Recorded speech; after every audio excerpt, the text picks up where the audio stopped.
morning, good afternoon, good evening, my guys, gals, and non-binary pals. Welcome back once again to Rhyme Signatures, the fabulous place on the internet where I get to spew all my associated opinions about various things to do with progressive rock and or metal and everything else in between. And today I've decided I wanted to really have a little bit of a chit-chat with you all about what I consider to be albums that are underrated, underappreciated, underrepresented, you know, the albums that people just don't seem to talk enough about, at least as far as I'm concerned. There's lots and lots of bands out there with lots and lots of records, and everybody talks about this record or that record, you know. Somebody will say, what about Hac San? And somebody will inevitably say, but The Mountain this, or somebody will say Pink Floyd, and somebody will say Dark Side of the Moon that, you know. I'm not interested in those, right?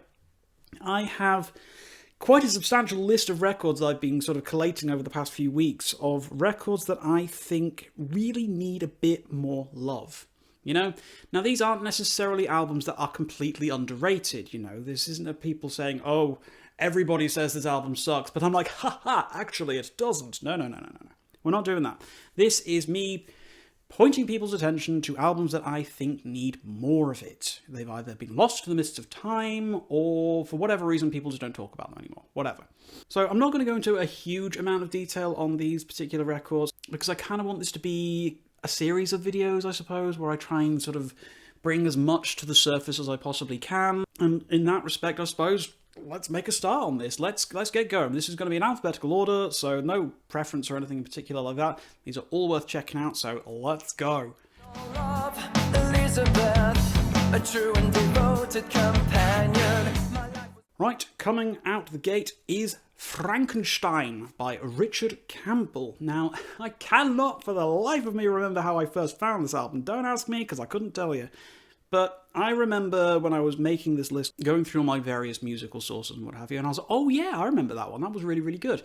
I can actually remember, like, back in the day when I first got this, I actually emailed the guy himself saying, oh my god, I love your record so much. And then he emailed back and was really appreciative of that, you know. So that was nice, I think it was like one of my first times I ever really spoke to a band outside of, like, anything, you know. But basically what this is it's kind of like your classic prog metal. It's a little bit Aerion, it's a little bit Dream Theater, it's a lot of fun though. Now, whilst I wouldn't say it's particularly boundary pushing or anything that's really gonna like make your top of all time lists, it's still an extremely well put together record that I have never met anybody else in my life who's ever listened to it. And I'm desperate for more people to know about this album because it is so much fun and it really does deserve a good audience. So if you're looking for something a little bit classic, a little bit old school style sounding, sort of, you know, the early 2000s kind of prog metal scene, really do check out Frankenstein by Richard Campbell. It's a whole heap of fun and I think you'll absolutely have a blast with it.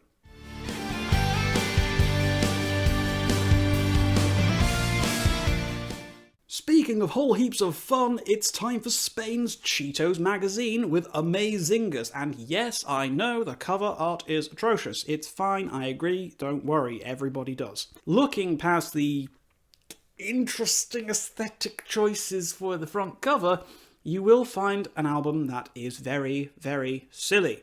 It's super silly, it's Silly String, it's the Isles of Silly, it's incredibly silly. But my god, it's so much fun. Amazingus is one of the most joyous progressive metal albums I've ever had the fortune of listening to.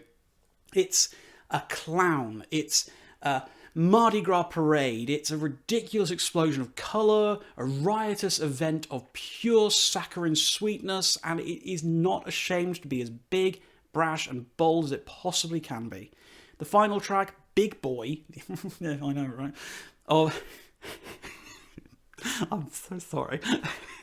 The final track, Big Boy, there we go, I've maintained my composure, I'm fine, is the 25-minute epic on the album, and it's every bit as outstanding as you can probably imagine. It's overblown, it's pompous, it's bombastic, it's ridiculous, it's Maximus to the extreme, and I love every single stupid, ridiculous, silly little minute of it. Check this one out, ridiculous album, great fun.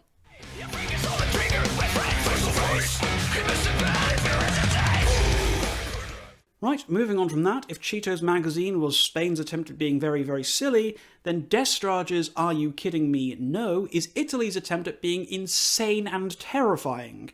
Yes, this is another absolutely bonkers record.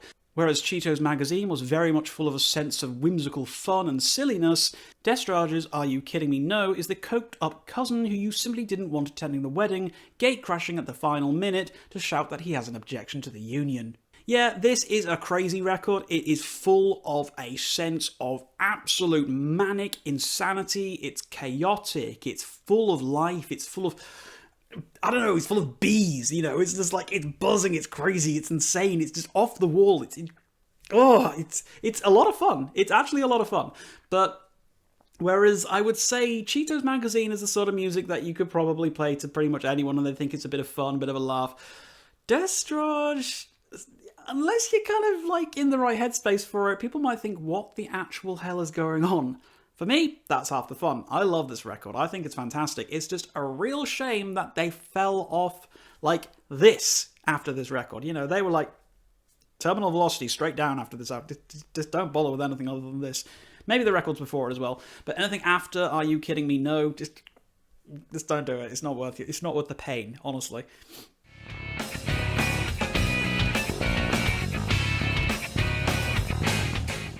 Right, next up, it is Explorers Club with Age of Impact. Now, I believe there were 2 records from Explorers Club, and this is the first one. This is another one of those records that I found during my slightly obsessed stalker phase with James Labrie, where I was basically following his voice around wherever I could find it.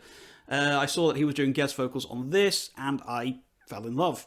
This is one of those often overlooked, often forgotten records that when people listen to it, they'll suddenly think to myself, why the hell do more people not know of this? This is absolutely exceptional. This is such a good album. I've always thought of this as kind of like a heavy metal Yes, I suppose, in some ways. You know, it's got that progressive rock sensibilities from the 1970s in terms of its atmosphere, its stylings, its structurings and all that sort of thing. But then you've got this really heavy edge from the crunching guitars, heavy distortion, lots of kind of dark and dank atmospherics going on, and it all blends together to create a really, really fantastic melange of some of the best parts of rock and some of the best parts of metal. All sort of put together with some incredible guest stars who you definitely will know most of the names of, to make for what I consider to be one of the most drastically underappreciated, incredibly overlooked progressive metal albums that's ever been made. This is truly one for the ages. I love this album so very much, and I think more people definitely need to check this one out.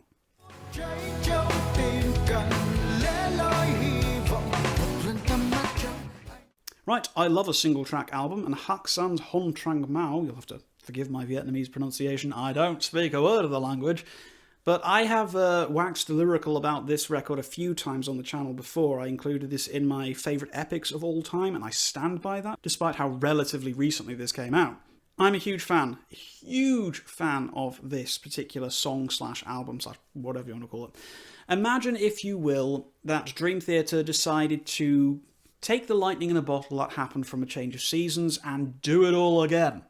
Now, you don't necessarily get the same thing coming out of it, but you get the same vibe. You get the same energy going on. And I really do feel that Hac San have captured that spirit, that essence of what Dream Theater were doing in the mid-90s, and have really sort of brought it forward again to create what I consider to be a fascinating, deeply layered, multi-faceted gem of an album. I love this so much. This was my most listened to album/song of the year it came out, which I think was 2021.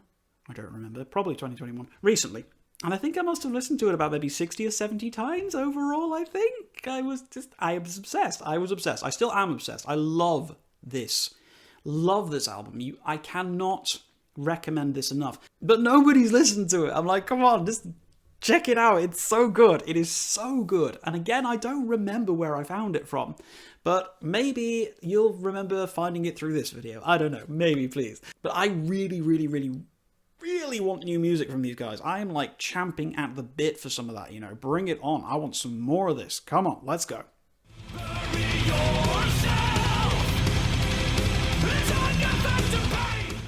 Right, next up is a little bit more of a mainstream band, sure, with Leprous, but it's the record that you just don't hear anybody talking about anymore. This is technically their first studio record, even though they did have a demo record before this, but Tall Poppy Syndrome, for me, is one of the very few albums they've released where the name Leprous feels like it fits the music. If you listen to anything from, like, I don't know, Cole onwards, the name Leprous, does it really fit the music? Maybe a little bit in some places. I don't know, like the Congregation, maybe it fits. But Pitfalls? You listen to some of the stuff on Pitfalls with a name like Leprous, you just think, is that right? Is this the right band name? I don't know. But Tall Poppy Syndrome very much showed their connection to Hac San. You know, there was very much a case of these guys were sort of trailing that sort of black metal, death metal kind of side of things. There were some really, really disgusting riffs on this. These wonderful, scratchy, growled vocals from Einar, which he just doesn't seem to really do anymore. And honestly, I think it's a crying shame. I love this album. I think this is a criminally under-discussed album in terms of Leprous' discography. It's still my favourite of theirs all these years later, because for me, as it was my first exposure to the band, I've always associated this with being their sound, and everything that sort of came afterwards was kind of like Einar Solberg branching out to his solo work, you know, and kind of bringing everybody along with him. We will see what happens with the new record. You know, Melodies of Atonement might be really good.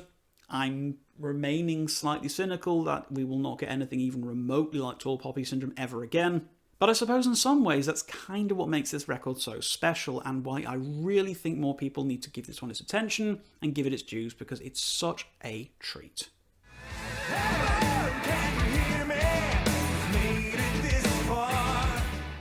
Right, next up we've got Pyramid Theorem with Beyond the Exosphere. Now, if I was to mention earlier that Hac San kind of captured the spirit of A Change of Seasons and brought that to the modern day, I would quite comfortably say that Pyramid Theorem did the exact same with the likes of Awake, Falling into Infinity, maybe even a little bit of Images and Words. That kind of era of Dream Theater is once again brought to life. It is a bold band who decides to open a record with a 17-minute epic, and let me tell you, this band really knocked it out of the park with how they opened this album. And whilst the epic itself is truly fantastic and one of the greats of the modern era as far as I'm concerned, the fact that everything else that follows it as well is just as good, if not in some places better. It is a reasonably short album, at least for progressive metal, but it's tight, you know, it's really solid. Everything sort of interlocks perfectly, and nothing is ever made to feel like it's wasting time or padding or anything like that. And it's one of those records that you just think to yourself, there is nothing missed. Everything finds its mark, you know. Everything is just razor sharp, pinpoint accurate, and absolutely bloody brilliant. So if you have been looking for what might have happened if Dream Theater carried on writing music like they did in the 90s, then again, once more, just like Hac San, you cannot afford to miss Beyond the Exosphere by Pyramid Theorem.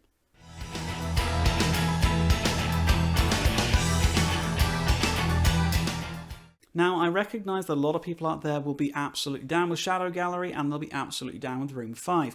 But I've just not seen a lot of discourse about it in recent times. You know, people are listing their favourite progressive metal albums of all time, the most influential progressive metal albums of all time, all that sort of thing.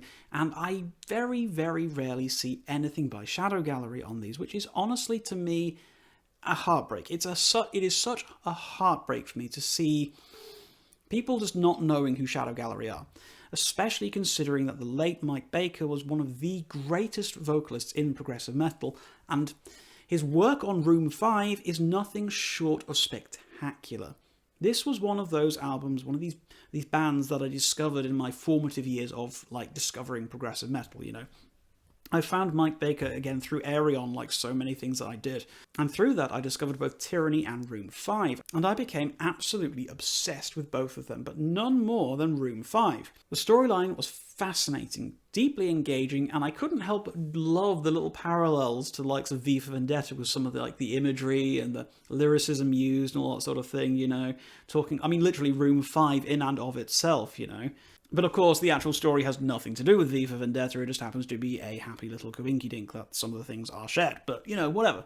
But the instrumentation, the stylistic shifting of the music throughout the entire incredibly long experience really did hit a chord with me, and I think anybody who values that kind of early to mid-2000s progressive metal sound and who hasn't heard Room 5, you're missing out on one of the most defining progressive metal albums of that era. This is a superb piece of work, and I really want more people to be aware of this.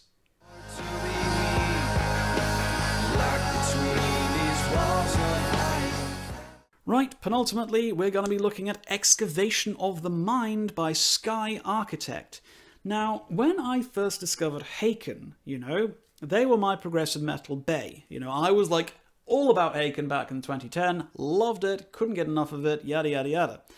But on the progressive rock side of things, I was like, where's my equivalent? Where is my... And then boom, before you know it, look at that, it's Sky Architect. Tragically, I don't really feel they managed to make as big of a thing for themselves as Haken did as in their subsequent records, but not everybody can have that kind of success. That being said, Excavation of the Mind is bloody brilliant. I love this record. It's got this real sense of punchy, dancey, amicable fun to it, This is prog rock done for people who don't necessarily like prog rock. I think this is one of the more accessible, more engaging, more interesting, slightly frivolous entries into the genre, but it is nonetheless full of the kind of escapist absurdity that we so often associate with the genre. It's bold, it's brash, it's creative, it's fun, it's interesting and hooky in places. I love the vocals, they're like some of my favourite ever in progressive rock, but for me, the band just couldn't carry it past this first record.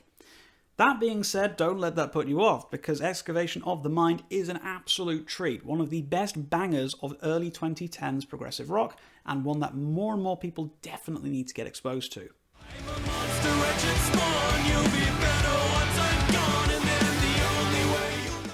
And finally, my absolute favourite discovery of the 2020s so far is The Stranger with their second album, Kaleidoscope. Oh, merciful God in heaven, I love this album so very, very much. It is an exceptional slice of modern progressive metal. This is going to go down, I'm certain, as one of my favourite progressive metal albums of all time. It is unbelievably brilliant. I have never, ever, in progressive metal, experienced such a perfect marriage of melody, form, function, accessibility and complexity all thrown together in one enormous hodgepodge blend of outstanding vocals and incredible guitar riffs. This is a bloody brilliant album. I will never stop talking about this and how much I love it. If you have never listened to any of the tracks on this album, I'm so jealous of what you've got lying ahead of you, because you are about to find a new obsession. Kaleidoscope is honestly one of the most perfect progressive metal albums I've ever heard. I adore it, I'm obsessed with it. Even now, like 2 years later, I am still coming back to it again and again and again, and I honestly don't think that's going to change anytime soon. So please, I would say, if you're going to listen to anything off this list, definitely check this one out first and sort of work your way around based off whatever I've been saying for the others. But The Stranger's Kaleidoscope, incredible, epic, punchy, brilliant, catchy, adjectives, I could go on all day. But I love this album, and I honestly think so many of you out there who haven't heard this yet will get so much out of this. So there you have it. There's 10 of my picks for some of my favourite underrated albums of all time. I've got plenty more cooking in the pot, so don't worry if I haven't mentioned one of your favourites. Chances are it's somewhere in there, and I'm going to pick it out and put it up here, and I'll talk about it in another one of these videos. But until then, guys, if you have watched this far, thank you so very, very much indeed for watching. Hopefully you'll find something useful or cool out of this video. Please do let me know if you did enjoy any of the records that I've talked about here. And until next time, guys, as always, keep your rhyme signatures pretty odd.